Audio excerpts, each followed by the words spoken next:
కుంకుడుగాయలతో తలస్నానం చేసిన తర్వాత చాలా మంది చెప్పే కంప్లైంట్ ఏంటంటే జిడ్డు వదలట్లేదని, అంటే తలస్నానం చేసుకున్న తర్వాత కూడా జిడ్డు వదలట్లేదని. దీనికి రెండు కారణాలు. ఒకటేంటంటే ఎక్కువ ఆయిల్ రాసుకొని తలస్నానం చేయడం కుంకుడుగాయలతోటి. ఎందుకంటే కుంకుడుగాయలు ఏం షాంపూ కాదు, నొరగొచ్చేసి మొత్తం జిడ్డు అంతా వదిలేయడానికి. ఎక్కువ ఆయిల్ రాసుకొని మనం ఎప్పుడైతే కుంకుడుగాయలతో స్నానం చేసామో దానివల్ల జిడ్డు వదలదు సరిగ్గా. కాబట్టి తలస్నానం చేసిన తర్వాత కూడా జిడ్డు ఉంటుంది తల.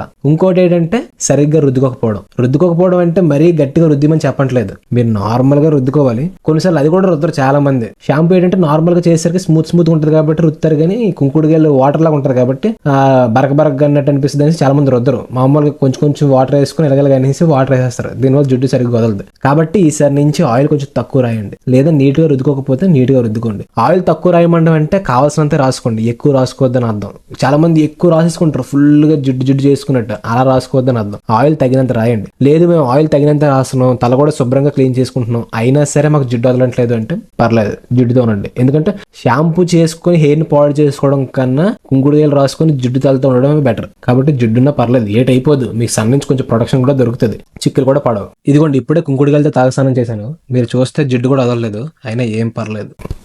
బాయ్.